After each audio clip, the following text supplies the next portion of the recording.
You're listening to The Ultimate Fight Show, and with me is one of the first legends of the UFC, one of the last men to compete in the tournament style before it was legal, before they had boxing commissions. I'm talking about the Predator, Don Frye. How you doing today, Don? Hell, I'm great today, man. It's a great morning to be alive. How about you? I'm feeling pretty good. We're trying to avoid the snow here in Cleveland, Ohio. Yeah, me too. It's it's a solid 72 degrees here in Arizona, so gotta get my jacket out. No humidity. No humidity. No. They did get snow up on the mountains though the other day, so they're good. It's fun to look at. There you go, Don. Did you ever imagine when you were fighting in UFC 8?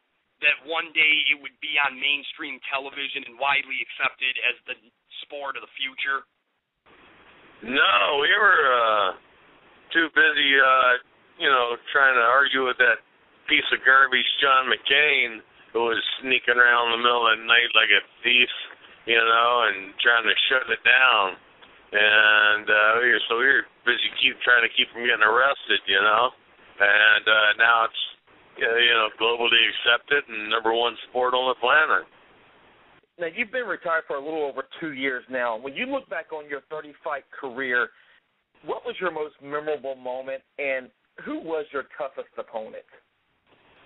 Heck, I got lucky. I had a lot of tough opponents. I had Mark Coleman, I had Tank Abbott, I had Ken Shamrock,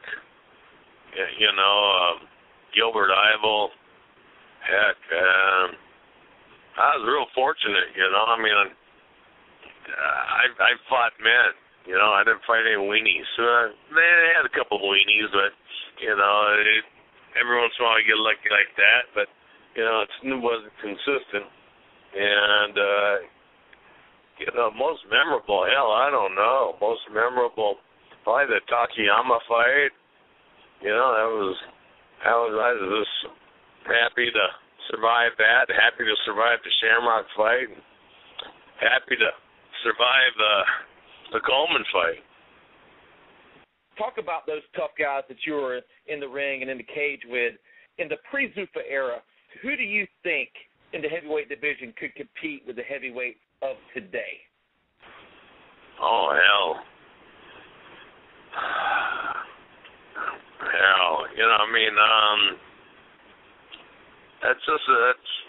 That's one of those questions that just can't be answered, because like I said, back in my age, they were tougher than they are now, but they're better athletes now, much better athletes, much more refined, much more technically trained, they have different, they adapt to the whole style, whereas back when it began, you had guys that had one or two styles, and they were just tougher than nails, and they went in there to fight. Now a lot of guys are going in there not to lose, because if they lose 2 fights, they're fired. So I think that rule kind of works against the UFC. Yeah, absolutely. I remember you and Marco Huas, the king of the streets, Ken Shamrock being kind of the first multiple sport disciplines where you had boxing, wrestling, judo. Shamrock had his pit fighting, shoot fighting. Yeah, so you guys kind of were the pioneers of the evolution of the sport. Getting back, though, to some of your other accomplishments, many former and current MMA fighters are making that transition to action-type movies in recent years. Oleg Tatarov was in Predators. A-Team had Rampage. One of your teammates from Oak State, Randy Couture, did The Expendables 1 and 2. I loved you in Public Enemies. It was a real good part for you. How does making action movies or doing stunts compare to fighting in the cage? And what projects are you working on right now? Well, you got to learn to keep your mouth shut. That's for one thing. And you can't offer suggestions. back. It's real difficult because when you're training, everybody works together and you can offer suggestions to guys. Whereas you do that in a movie, shit, they're gonna chase you off the set. They don't want you to tell them how to act.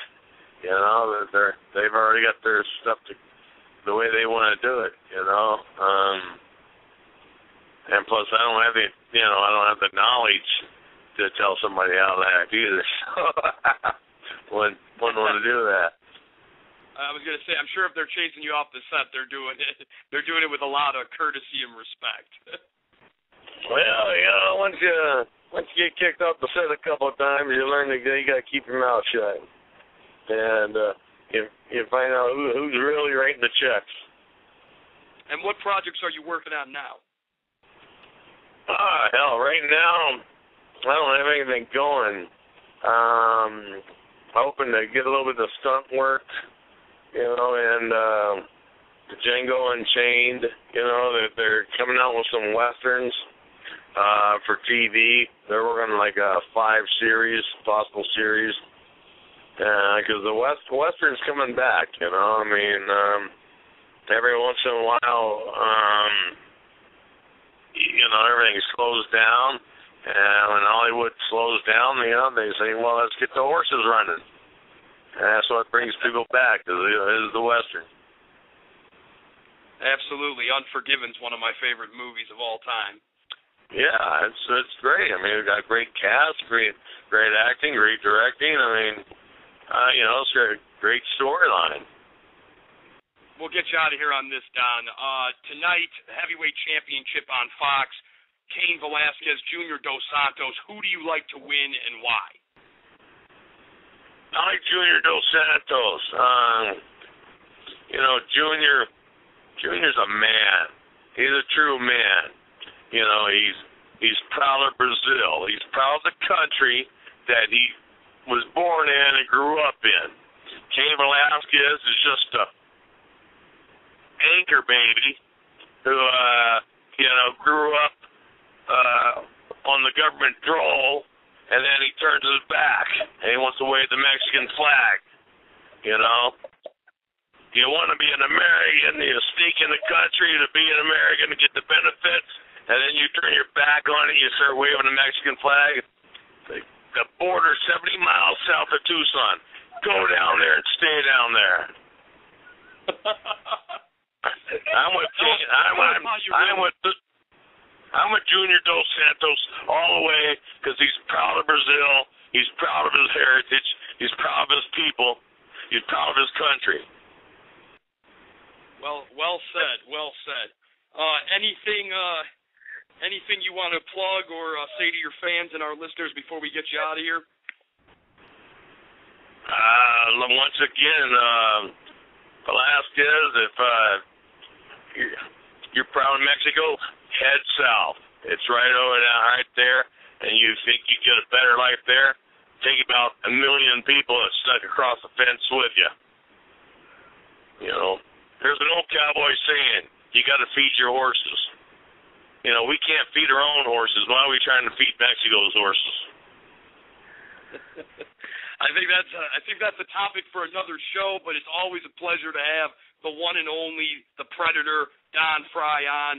We wish you the best in everything that you do and hope to have you on and see if you were right with your prediction later tonight. Thanks for coming on, Don. All right, guys. Thanks a lot. God bless America.